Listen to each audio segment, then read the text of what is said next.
예, 저 한국유통신문의 그 발행인 김도영이라고 합니다. 인터넷 신문입니다. 한국유통신문. 예, 지난해 8월까지만 해도 그 지지율 면에서 그 반기문 대표가 앞섰고, 반기문 전 유엔 총장이 앞섰고, 그 다음 2위를 달리고 있었습니다.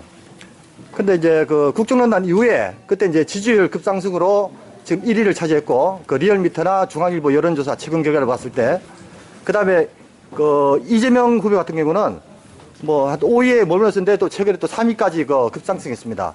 그래서 보통 이제 이걸 일반인들이 생각하기에는 그 촛불 민심에 의해서 그 급격히 이제 지지율이 상승했지 않았나 우려를 표명하고 있고, 그다음에 이 촛불 민심이 일부 정치인들한테 이용되고 있다는 지역사회, 즉 그 경북 지역사회 여론이 일고 있습니다. 그래서 지역 분란을 야기하고 있고 이런 문제를 조속히 해결해야 된다고 봅니다. 근데 중요한 것은 어저께 그 정원 스님이라는 분께서 그 어저께 밤 10시 반경에 소신 공략을 하셨습니다. 그 분신을 하셨단 말입니다.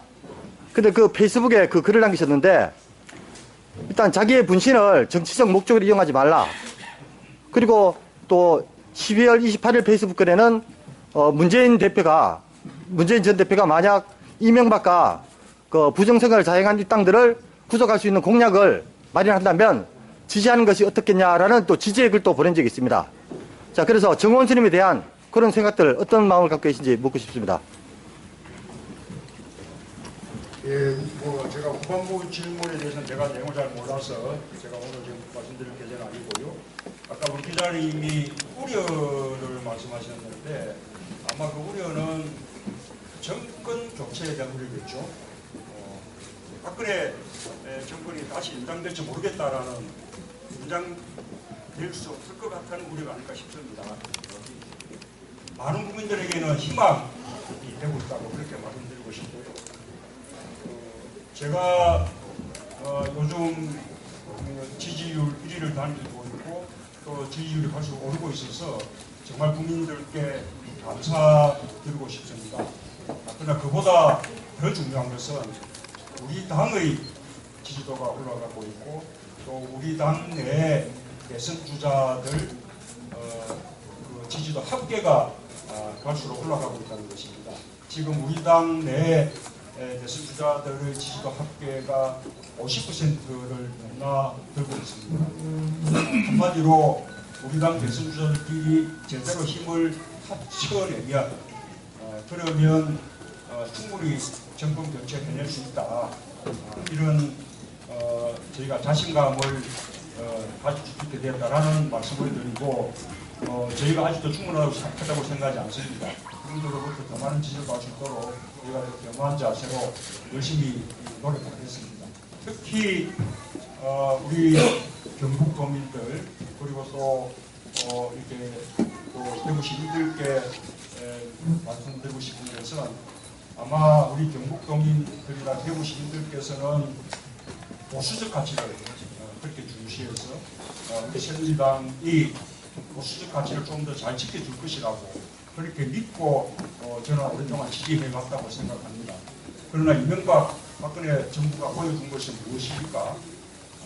이것은 보수가 아니라 정말 상식이 무너지고 그 다음에 국가 권력이 산화되고 국정이 사사롭게 국가 권력을 통해서 부정부패 지극히 정상적이지 못하고 상식적이지 못한 그런 모습이었습니다. 그래서 지금 촛불 민심이 바라는 대한민국의 정의는 보수냐 진보냐가 아닙니다. 오히려 이제는 조금 정상적이고 상식적인 나라 만들어야겠다라는 거 아니겠습니까? 그래서 우리 대구 시민들께서도 이제는 누가 더 정상적이고 상식적인 나라를 만들 수 있습니다. 누가 거기에 더 부합하는 후보냐 라는 그런 기준으로 판단해 주시기를 간곡하게 부탁드리고 싶습니다.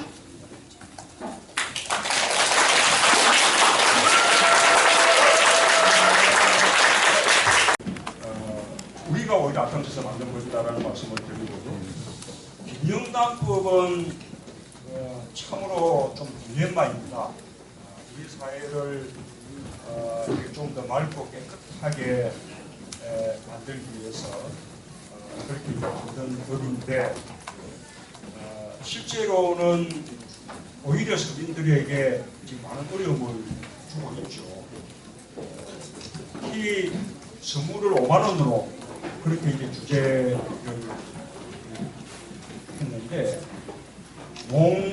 농수축산물의 경우에는 그 5만 원이라는 그 규제를 지키기가 어려운 게 많습니다. 화훼 같은 경우에 이 꽃다발은 저는 뭐 제가 한국자가 아니기 때문에 꽃다발 뭐 빛나고 아무 생각이 없고요. 이제 우리가 이제 결혼이라든지 또 경조사가 있을 경우에 우리 이제 하완이나 조화를 함께 보내게 되는데 그거와 축의금 조의금을 합산해서 이렇게 하기 때문에 이런 조화나 축가 화환에 대한 수요가 급감하게 되죠. 그래서 화훼 농가들 아주 어려움을 겪고 있고 인삼재배 농가들 같은 경우는 홍삼 제품을 5만 원 이하의 소포장으로 한다는 게 거의 불가능하거든요. 게다가 뭐 굴비 같은 것도 그렇고 요즘은 막 칼집만 해도 가격이 엄청 올라서 큰 거 한 마리는 막 5만 원 다 넘어가기 때문에 5만 원 맞추려면 가운데 토막 한 토막을 이런 식의 어려움을 겪는 것이 사실입니다. 그래서 농수축산물에 대해서는 조금 예외를 인정해야 되는 그런 식의 검토를 해야 되지 않을까. 이제 우리가 법을 시행해 가면서 드러나는 문제점에 대해서는 하나하나 조금 정비를 하는 것은 필요하겠다는 생각을 갖습니다. 우리 이제 구미가 어렵죠. 지역은 다 어렵습니다. 한 가지 강조드리고 싶은 것은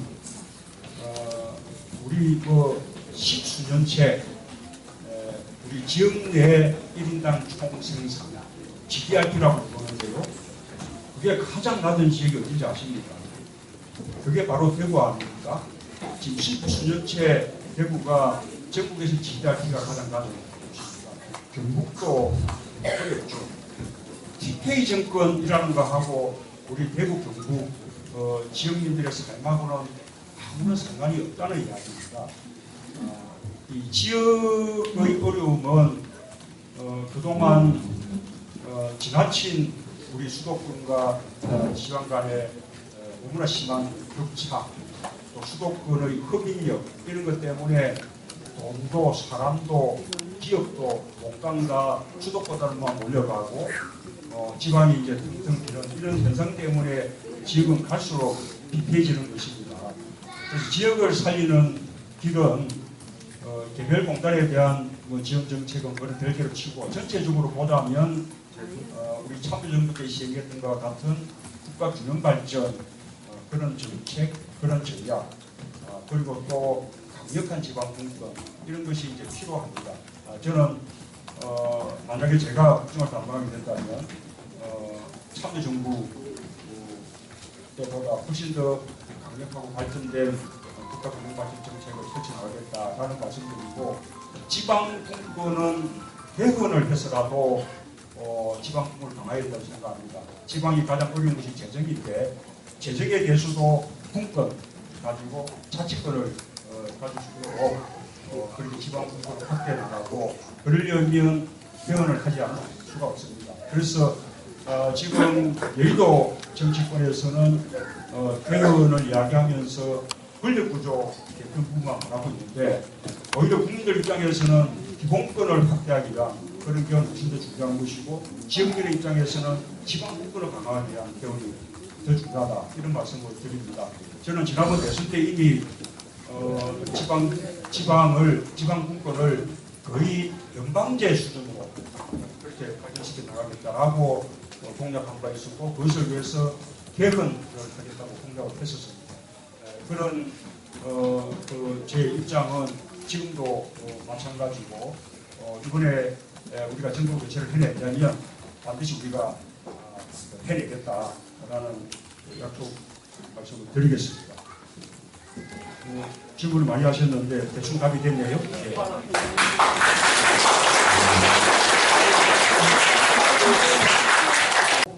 어느 정도 농민들이 모아지면 다음 대선 때 대선 후보들이 개헌 과제를 공약할 수 있을 테고 그렇게 해서 조기 대선이 이루어지고 또 개헌 논의가 빨리 모아진다면 2018년 6월에 지방선거가 있는데 그때 개헌을 위한 국민투표도 함께 할 수도 있지 않겠는가 그런 식의 제가 가능한 개헌 로드맵을 말씀드렸던 것입니다. 그렇게 정정을 해주시기를 바라고요. 남북 관계 이 경색을 해결하는 것은 우리로서는 너무나 중요합니다. 첫 번째는 북핵 문제 해결해야죠. 우리는 북한의 핵을 절대로 용납할 수 없습니다. 한반도 비핵화 이것은 우리 민족의 생존권이 달려있는 문제이기 때문에 반드시 해결해내야 하는데 이명박 박근혜 정부는 북핵 문제 해결에 철저히 힘들었습니다. 지금 북한 핵이 갈수록 고도화돼서 지금 무기화 되는 단계에 이르렀는데 지금에 이르기까지 이명박 박근혜 정부가 북한 핵을 제어하기 위해서 한 노력이 전혀 없습니다. 오로지 한 것은 북한을 비난한 것밖에 없습니다. 그래서 이제는 북한 핵의 해결을 위해서도 남북 정책의 전환이 필요하다고 봅니다. 지금까지 해왔던 국제적인 공조 속에서 이렇게 북한에 대해서 강도 높은 제재와 압박을 가하는 것은 필요한 일입니다. 그러나 그것만으로는 안 된다는 것이 확인됐습니다. 그와 함께 대화와 협상이라는 이런 두 가지 트랙을 함께 구사해 나갈 필요가 있다.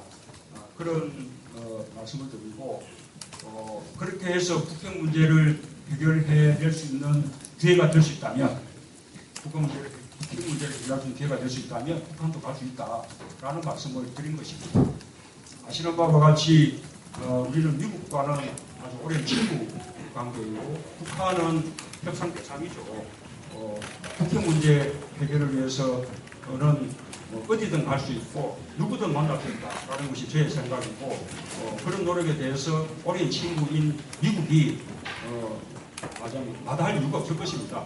미국과 충분히 사전에 협의하면서 그런 노력을 한다면 아마 미국도 함께 협력할 것이라고 저는 믿습니다. 두 번째로는 우리 남북 관계가 풀리는 것이 우리 경제 이제 한계 이런 우리 경제의 어떤 성장 능력을 찾을 수 있는 그의 유일한 길입니다. 과거에 우리가 개성공단과 금강산 관광 등을 통해서 우리 기업들이 아주 많은 그런 어떤 경제적인 효과들을 보아왔는데 그렇게 우리가 더 많이 북한에 우리 경제가 진출해 들어가고 그래서 우리 경제 영역이 북한으로 또 북한을 넘어서 유라시아 대륙으로 이렇게 이제 확대되어 나가는 것이 우리 경제가 이렇게 할 수 있는 하나의 미래 성장 동력이 됩니다. 그것을 통해서 젊은이들의 일자리 문제도 해결할 수 있습니다. 우리 경제가 북한으로 진출해서 우리 기업들이 북한의 SOC 건설에 참여할 수 있다면 그건 우리 기업들에게 큰 기회가 될 겁니다.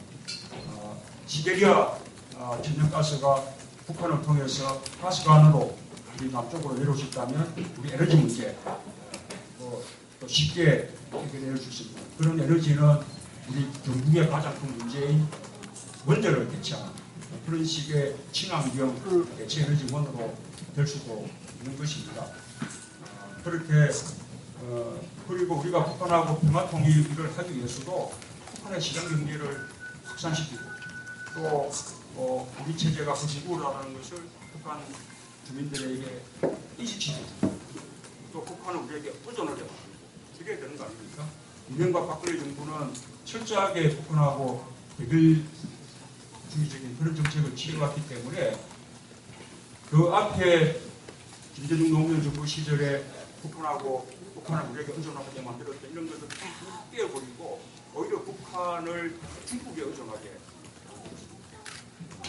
북한에 무슨 특별 사태가 생긴다 하더라도 북한이 남쪽의 손을 벌리지 않고 중국의 손을 벌리게 만들어진 그런 상황입니다. 그래서 앞으로 우리 남북 간의 통일이라는 우리 민족적인 과제를 위해서도 남북 관계를 풀어나가는 것은 꼭 필요한 문제다라는 말씀을 드리고, 이런 인식을 보수라는 이름으로 이게 뭐 다른 인식을 하는 것이 맞겠습니까? 이것이 진보 보수의 문제거든요. 이것은 보수 진보를 뛰어넘는 국가 반영의 문제고 우리 민족의 미래의 문제죠. 오히려 보수야말로 민족 공동체, 국가 공동체를 위해서 더 헌신하고 희생하고 뭐 그런 것이 오히려 보수에 맞지 않습니까? 그동안 새누리당이 보수를 지켜봤지만 저는 새누리당이 진정한 보수라고 생각하지 않습니다. 말하자면 안보 장사를 해온 가짜 안보 세력이고 가짜 보수 세력이라고 생각합니다. 이분계에 우리 동료들께서도 진정한 보수의 가치를 찾아서 다음 정권을 6개월 연합팀 것이 받을 것인지 선택해 주시기를 바람하지 않습니다.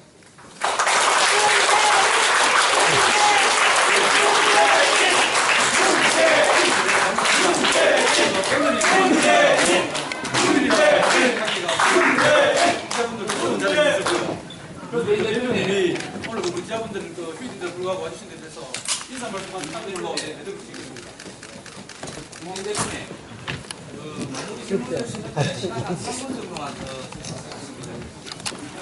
예, 제가 종합일간지 타임뉴스 준비한 문제입니다. 다른 게 아니고 밖에 있는 시민들이 관영의 교육기관이 물러가라 문재인 하면서 지금 외치고 있는데 그 부분 어떻게 생각하고 계시는지, 그리고 문재인 전 대표님은 부드러운 미소로 항상 통합과 화합을 말씀하셨는데 2017년도에 대한민국이 통합 발전되기 위해서 어떤 정책이나 어떤 행보로 펼쳐질지 그 대표님의 방향성을 한번 이 자리에서 충분하게 말씀해 주시기 바랍니다. 예, 질문 고맙습니다. 진짜로 참으로 안타까운 현실이죠. 우리가 생각을 다르게 할 수 있습니다. 생각을 다르게 하는 분들 가운데서 충분히 이렇게 토론하고 공통점을 찾아 나가고 그래야 됩니다. 그런데 우리는 우리가 편을 나누어서 뒷편, 내편 생각이 다른 사람들은 아예 공존을 거부하려고 합니다. 제가 여기 국리 시의회에서 이렇게 기자들을 만나는 걸 저하고 생각이 다른 분들이 가끔 만나는 이게 우리 민주국가 정상적인 나라에서의 실존입니다. 이명박 박근혜 정부의 가장 큰 국정 실패가 이렇게 국민들을 편을 나누어서 이편 내편 나눈 것입니다. 이번에 문학의 블랙리스트 만명 끝나지 않았습니까? 생각이 다르면 그냥 아예 문화예술 활동의 자유도 하고 지원도 해야 문화예술 활동에 발표할 수 있는 그런 기회나 장소도 또 더 크게는 종북이라는 그런 식의 색깔로 공부로 불과하지 않습니다. 대한민국의 종북이 함께 살고 있습니다. 북한을 추종하는 세력과 우리가 함께 살고 있습니다. 생각이 다른 세력에게 종북이라는 단계를 붙이는 것은 함께 공존할 수 없다는 것입니다. 이명박 정권 들어서자마자 가장 먼저 한 일이 참여정부에 참여했던 관련 있는 사람들을 완전히 그냥 뒷조사하고 밖에서 반대 세력을 아예 밟아서 일어서지 못하게 만들려고 한 거 아니었습니까? 이런 정말로 국민들을 분열시키는 이런 정치 세력에 대해서 정말 심판하셔야 합니다. 또 우리 그 경북 국민들, 대구 시민들이 심판해 주셔야 해요. 묻지마 지지를 하니까 이런 어처구니없는 일이 생겨나는 거 아닙니까? 행복하게 정말 고생 말씀 좀 드리고 싶습니다. 감사합니다.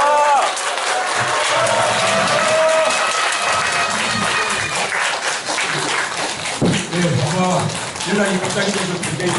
그래도 우리 많은 기자님들 함께 해주셔서 감사드리고, 또 개중에는 저에 대해서 약간 비판적인 거나 개인적인 그 색깔 가지고 질문하시는 분도 계셨지만, 그러나 우리가 서로 대화가 가능한 수준에서 질문도 해주시고 제가 또 답할 수 있어서 아주 고마웠습니다. 앞으로 저희가 더 이렇게 많이 좀 찾아뵙고 자주 인사드리고 그러겠습니다. 감사합니다.